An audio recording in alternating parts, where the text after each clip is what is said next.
The crystal glass shattered on the marble floor, and I felt the cold wine drip from my hair onto my white dress as 300 guests stared in complete silence. My mother-in-law's voice cut through the room like a knife. "You're nothing but a pathetic gold digger." She had absolutely no idea that I held the key to destroying her entire empire, and I was about to use it. But let me start from the beginning, because this story is about so much more than just revenge. My name is Jasmine, and I grew up knowing what it meant to have nothing. When I was 16 years old, my mother died. She was a single parent who worked herself to death, literally. 3 jobs, no health insurance, and a stubborn refusal to slow down because she wanted to give me a better life. I found her one morning collapsed in the kitchen before her first shift. The doctor said her heart just gave out. I said the world took everything from her and gave nothing back. After she died, I had nowhere to go. No family, no money, no safety net. I lived in my car for 6 months while finishing high school. I'd sleep in library bathrooms, shower at the local gym with a membership I could barely afford, and study under streetlights because my car battery couldn't handle the interior lights staying on all night. I made a promise at my mother's grave, standing there in shoes with holes in them. I'll never be powerless again. That promise changed everything. I became obsessed with building something that no one could ever take away from me. At 19, I was coding in public libraries, teaching myself everything I could about artificial intelligence and corporate acquisitions. I created a revolutionary software that could predict merger success rates with 93% accuracy. At 21, I sold my first patent for $2 million. I cried in the lawyer's office when the check cleared. My mother never saw more than $30,000 in a single year of her entire life. But here's the thing about growing up with nothing. You learn not to trust anyone. Not completely.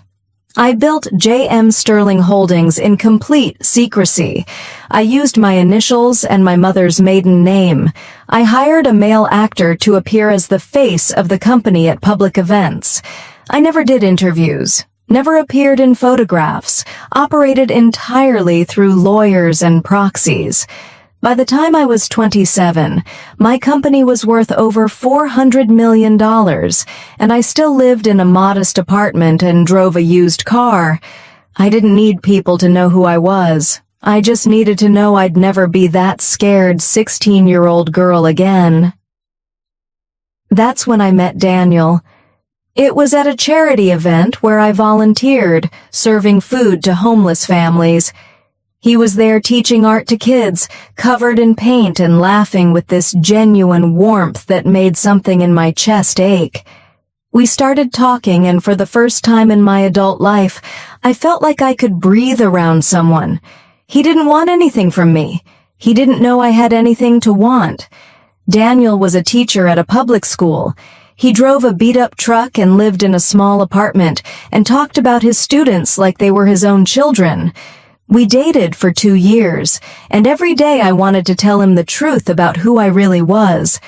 But that scared, broken part of me kept whispering, what if he changes? What if everyone changes when they know? I did investigate him, though. I'm not proud of it, but I had to know. That's when I discovered his family-owned Anderson Industries, a manufacturing company worth about $500 million. His father had died 3 years earlier, and his mother, Patricia, now ran everything. Daniel never talked about the family money. He'd been estranged from them for years, choosing teaching over the family business. That's actually what made me fall in love with him.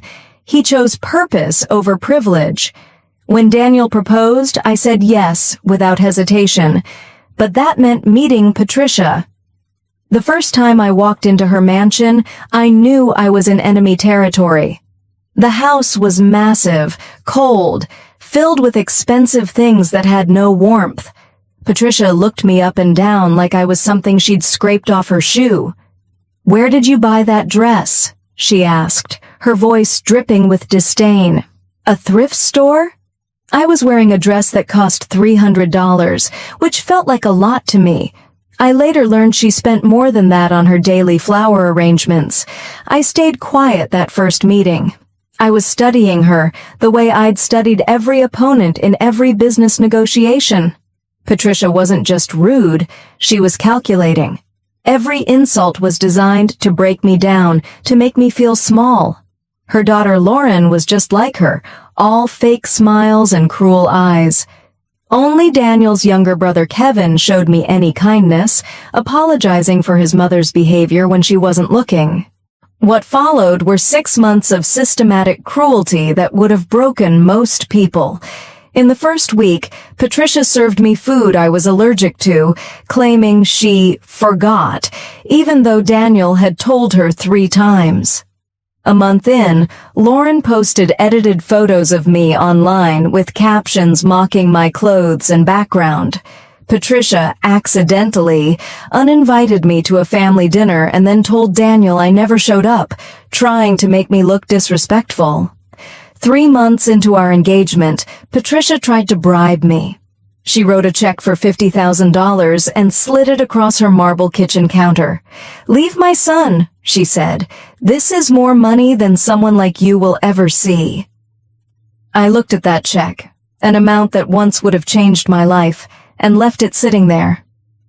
"I love Daniel," I said quietly. "That's not for sale." Her face twisted with rage. She hired a private investigator to dig up dirt on me. She spread rumors at her country club that I was a con artist after the family fortune. She excluded me from every family event she could, and when she couldn't exclude me, she made sure I knew I wasn't welcome. Through it all, I documented everything. Screenshots, recordings, witnesses. I'm a businesswoman. I know how to build a case. But here's what Patricia didn't know. What no one knew. My company was already circling Anderson Industries like a shark. My analysts had been tracking their financial collapse for over a year. They were $50 million in debt and hemorrhaging money. And I'd discovered something else. Patricia had been embezzling company funds for years. $15 million funneled into offshore accounts through fake invoices and shell companies. She was robbing her own family blind and cooking the books to hide it from the board members. When Anderson Industries reached out to JM Sterling Holdings, desperately seeking an acquisition to avoid bankruptcy, I couldn't believe my luck. Fate had literally delivered my worst enemy right to my doorstep. I agreed to the $800 million deal through my lawyers, never revealing my identity. I personally designed the terms, building in clauses that would expose Patricia's crimes during the due diligence process. I set the closing date for 1 week after our engagement party. My assistant Jennifer asked me, "This is personal now, isn't it?" I looked at her and said, "She wants to break me. Let's see who breaks first." The engagement party was Patricia's final masterpiece of cruelty.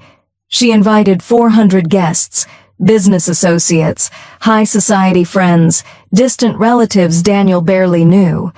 She deliberately didn't tell me the dress code, claiming she forgot to send me the invitation details. When I arrived in my simple cream-colored dress, elegant but understated, I immediately realized my mistake. Every other woman there was in a designer gown, dripping with jewelry. Patricia had set me up perfectly. She forced me to stand at the front of the room during her toast.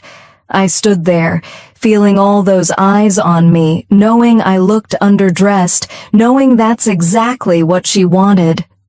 Patricia's voice rang out, clear and cruel. "We must acknowledge the unexpected addition to our family." She paused, letting the words sink in, letting people laugh. "You know, when Daniel first told me he was engaged, I thought surely to someone from our world. Someone with the proper background, the right education, the appropriate breeding." She listed everything she found wrong with me, each word chosen to cut deeper. "Jasmine has no family. My mother was dead. No education from any proper schools, no career worth mentioning. No class, no grace, and frankly, no business being here. People shifted uncomfortably, but no one spoke up. That's what money does. It buys silence. A mother knows a gold digger when she sees one, Patricia concluded, and I'm looking at one right now. Daniel tried to intervene, standing up from his seat. Patricia held up her hand, silencing him with a look. She'd trained him his whole life to obey. I found my voice then, surprising myself with how steady it was. I love your son, I said clearly. That's all that matters. That's all that should matter. Patricia's face turned red with pure rage. The mask slipped completely. Love? She practically screamed. You don't even know what love is, you little leech. You found a meal ticket and you dug your claws in. She grabbed her wine glass, full of expensive red wine, and I knew what was coming.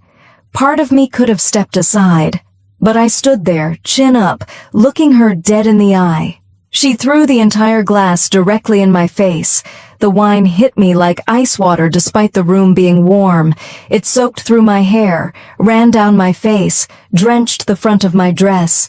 The crystal glass fell from her hand and shattered on the marble floor at my feet, the sound impossibly loud in the shocked silence. 300 people gasped, hands flying to mouths, but no one moved. No one helped. Patricia's voice dripped with venom as she leaned close to me, wine dripping from her own hands now.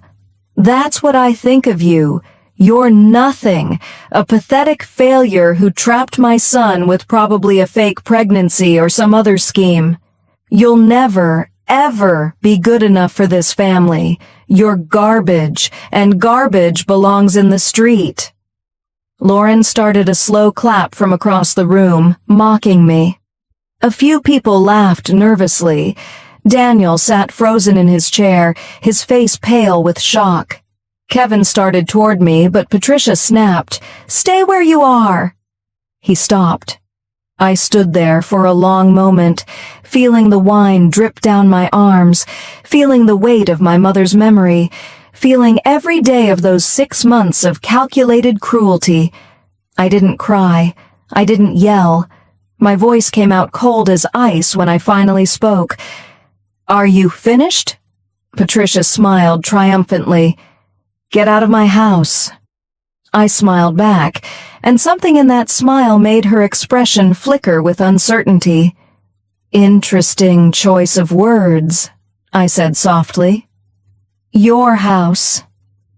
I let that hang in the air for a moment, watching confusion cross her face. Then I turned and walked calmly toward the bathroom, glass crunching under my heels. In the bathroom mirror, I looked at myself. Wine-stained, hair ruined, dress destroyed. For just a second, I saw my mother's face overlaid on mine, and I heard her voice as clearly as if she were standing beside me. "Now, baby, do it now. Show them what you're made of." I pulled out my phone and texted Jennifer, "Connect me to the venue's display system. It's time." When I walked back into that ballroom, every conversation stopped. I must have looked insane, still drenched in wine, walking with my head high like I owned the place. I pulled out my phone and connected to the massive screens positioned around the room for the party's photo displays. "Before I leave," I said, my voice carrying in the silent room, "there's something everyone should know." Patricia's voice cracked like a whip. "Security, remove this woman from my home immediately." 2 security guards started toward me, but something in my stance made them hesitate. "I wouldn't do that," I said calmly, looking directly at Patricia. "Especially you, Patricia." I used her first name deliberately, a sign of disrespect that made her face flush again. "Patricia," I continued, "how's the Anderson Industries acquisition going? The $800 million deal with JM Sterling Holdings? Still on track for next week?" Her face went completely white, like someone had drained all the blood from her body in an instant. "That's confidential business," she stammered. "The deal that's going to save your failing company?" I pressed. The company you've been running into the ground while embezzling funds? The room erupted in gasps and whispers. Several board members I recognized from my research stood up, confusion and anger on their faces. I touched my phone screen and the JM Sterling Holdings logo appeared on every screen in the room. Then a photo appeared, my professional headshot, the one I'd kept hidden for years. CEO and founder, Jasmine Maria Sterling. The room exploded. People were shouting, standing up, pointing at the screens and then at me. Patricia stumbled backward like I'd physically hit her. Daniel's mouth fell open. Kevin's eyes went wide with understanding. Lauren looked like she might faint. My name is Jasmine Maria Sterling, I said, my voice cutting through the chaos. I built my company from absolutely nothing. I started coding in public libraries because I couldn't afford a computer. I sold my first patent at 21. Today, my company is valued at $2.1 billion. More images flashed on the screens. Forbes articles, business awards, acquisition announcements, all with my company's name. For 6 months, I continued, looking directly at Patricia, you called me nothing. You said I had no career, no achievements, no worth. Let's talk about what you are. I pressed another button, and financial documents filled the screens. These are the records of your embezzlement. $15 million stolen from Anderson Industries over 5 years. Fake invoices, offshore accounts, falsified reports to the board. The board members were on their feet now, shouting. Patricia's lawyer tried to reach for his phone. I kept going, relentless now. You mocked my dead mother, a woman who worked 3 jobs and died at 48 trying to give her daughter a chance. A photo of my mother appeared on screen, young, smiling, beautiful. She was worth 10 of you. Some of the guests were crying now, moved by the photo, horrified by Patricia's behavior. You called me a gold digger, I said, my voice rising. I'm worth 4 times what your company is. You threw wine on me and called me garbage. I gestured to my stained dress. Consider that the last drink you'll ever have at my expense. I pulled up the acquisition contract on the screens. The deal was supposed to close in 48 hours. These were the original terms. Fair, reasonable, designed to save your company and preserve jobs. But you know what? I'm changing them. Here are my new terms. The screens showed a new contract. I read each point aloud. Term 1. Patricia Anderson resigns from Anderson Industries immediately with no severance package. Term 2. She issues a public written apology to me, posted on every social media platform and in every major newspaper. Term 3. She enters a rehabilitation facility for her alcohol abuse problem.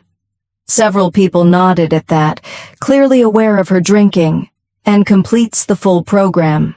Term 4. Lauren Anderson loses access to her trust fund until she completes 1,000 hours of charity work with underprivileged families. Term 5. Kevin Anderson is promoted to Chief Operating Officer, where he should have been years ago. The room was in complete chaos now. I raised my voice over the noise. Accept these terms and the deal proceeds. Your company survives. 2,000 employees keep their jobs. Refuse and I walk away right now. Your company dies in 6 months when your debts come due. You'll lose everything. The company, the house, the reputation, everything. I looked at my phone. You have 48 hours to decide. Choose wisely. That's when Daniel finally moved. He stood up, walked through the crowd, and took my hand. His hand was shaking, but his voice was steady when he spoke. Mom, you did this to yourself. I told you to treat her with respect. I begged you to be kind. You chose cruelty, and now you're facing the consequences. Patricia's face crumpled. You'd choose her over your own mother? After everything I've done for you? She's going to be my wife, Daniel said firmly, And you just assaulted her in front of 400 people. You humiliated the woman I love because she wasn't born wealthy. You're not the mother I thought you were." Kevin stepped forward too, standing on my other side. "I'm with them, Mom. What you did tonight was unforgivable." Lauren ran from the room, sobbing. Patricia collapsed into a chair, all the fight draining out of her. She looked old suddenly, small and broken. Part of me felt sorry for her, but only part. The next 48 hours were a media frenzy. Someone at the party had recorded everything and leaked it online.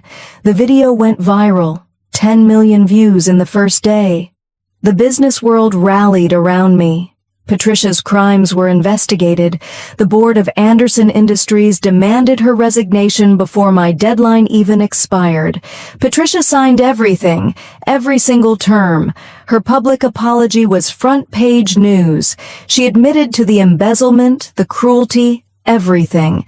She entered rehab quietly, her reputation destroyed. Lauren, after her initial tantrum, actually followed through with the charity work. 6 months later, she called me to apologize, her voice small and genuine. "I was just like her," she whispered. "I'm trying to be better." The company thrived under Kevin's leadership. He was brilliant, fair, innovative, everything Patricia wasn't. We saved every single job and added 500 more within a year. The company's value increased to $1.2 billion. Patricia, to her credit, stayed sober.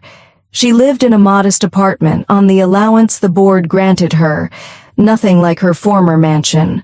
1 year after that wine-stained night, I created a scholarship fund in my mother's name, full rides to college for students who'd experienced homelessness.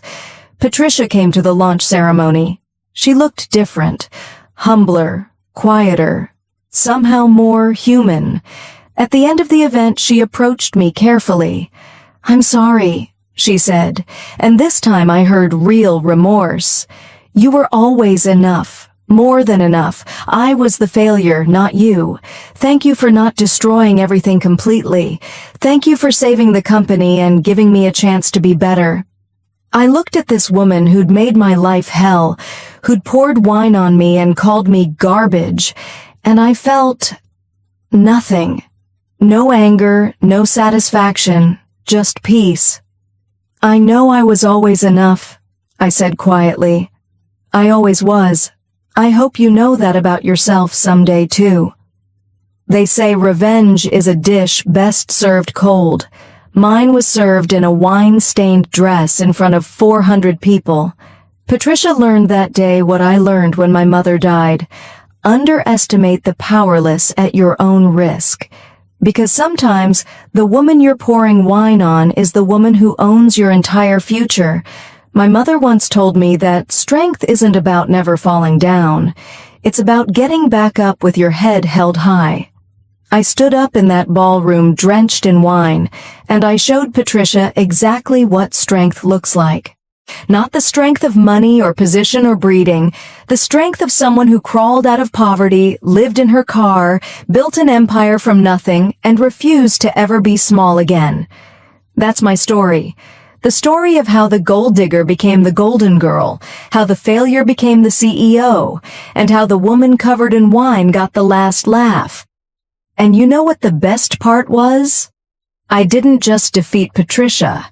I freed her family from her cruelty, saved thousands of jobs, and honored my mother's memory by helping kids who were just like I was, scared, alone, and desperate for a chance.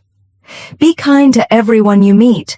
You never know who's signing your paycheck tomorrow. And remember, when someone tries to pour wine on your dreams, use it to water the seeds of your revenge. Justice isn't always fair, but sometimes, just sometimes, karma knows exactly what she's doing.